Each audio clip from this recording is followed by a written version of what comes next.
जय श्री कृष्णा।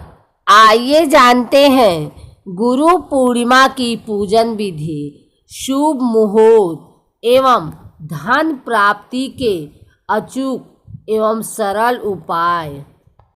हिंदू धर्म और ज्योतिष शास्त्रों में पूर्णिमा के रहस्य को उजागर किया गया है।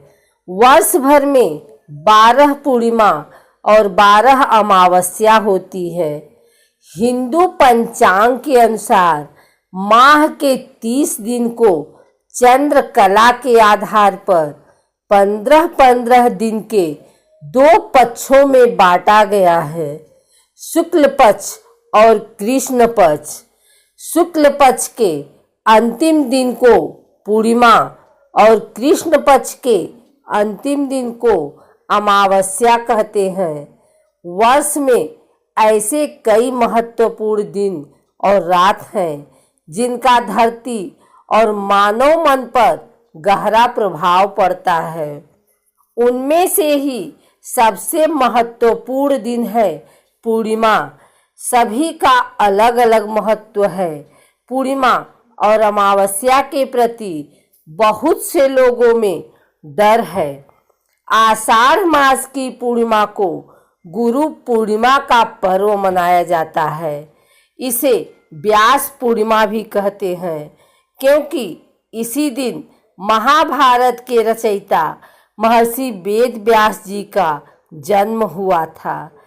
इस साल यह पावन तिथि 23 जुलाई 2021 को प्रातःकाल 10:43 से आरंभ होकर 24 जुलाई 2021 की सुबह 8:06 तक रहेगी।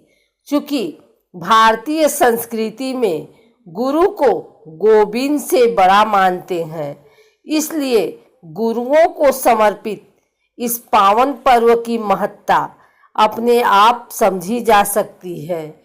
गुरु पूर्णिमा के दिन सुबह स्नान ध्यान करके भगवान विष्णु और शिव जी की पूजा करें। इसके बाद भगवान कृष्ण द्वैपायन महर्षि वेद व्यास जी की पूजा करें।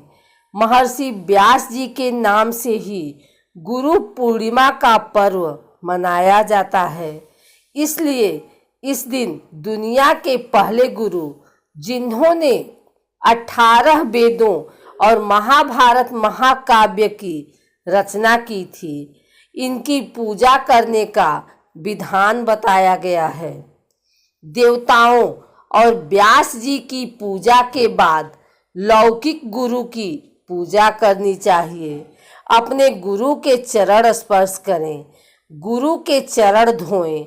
इसके बाद गुरु को तिलक लगाएं और फिर वस्त्र भेंट करें। गुरु की सेवा में मिठाई और फल भेंट करें। इसके बाद गुरु को जो भी उपहार देना चाहें भेंट कीजिए। गुरु से आशीर्वाद लीजिए। प्राचीन काल में जब विद्यार्थी गुरु के आश्रम में निःशुल्क शिक्षा ग्रहण करता था, तो इसी दिन श्रद्धा भाव से प्रेरित होकर अपने गुरु का पूजन करके उन्हें अपनी शक्ति, अपने सामर्थ्य अनुसार दक्षिणा देकर कृतकृत्य होता था। हमें वेदों का ज्ञान देने वाले व्यास जी ही हैं, अतः वे हमारे आदि गुरु हैं। इसीलिए इस दिन को व्यास पूर्णिमा भी कहा जाता है।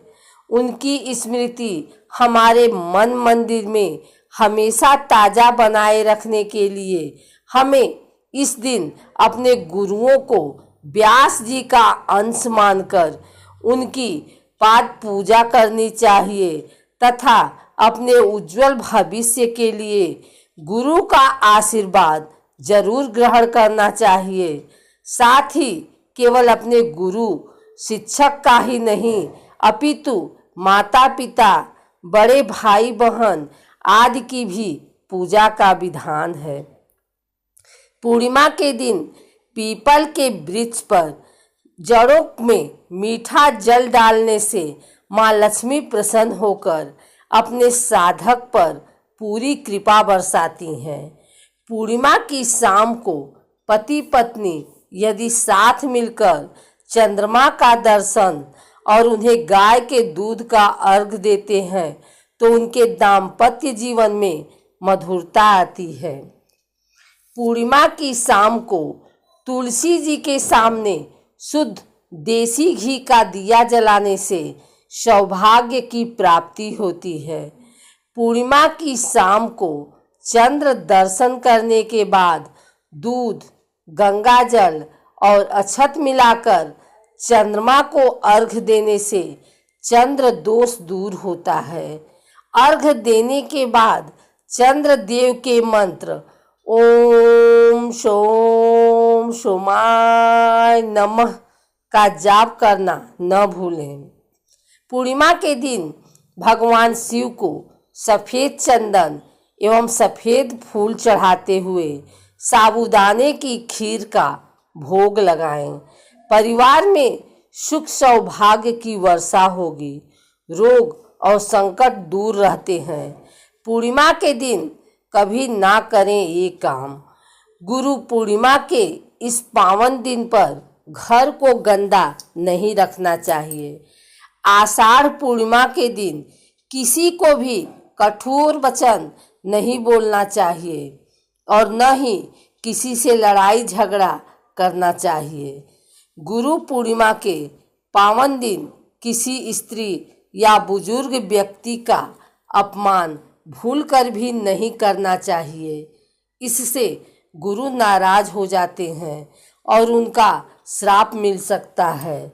आषाढ़ गुरु पूर्णिमा के दिन भूलकर भी मांस, मदिरा आदि तामसिक चीज़ों का सेवन नहीं करना चाहिए। गुरु पूर्णिमा के दिन बृहस्पति मंत्र ओम ब्रीं बृहस्पतये नमः का जप करना चाहिए।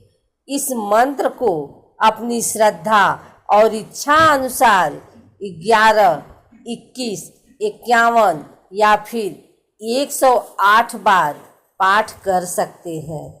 मान्यता है कि इसके जप से गुरु दोष दूर हो जाता है।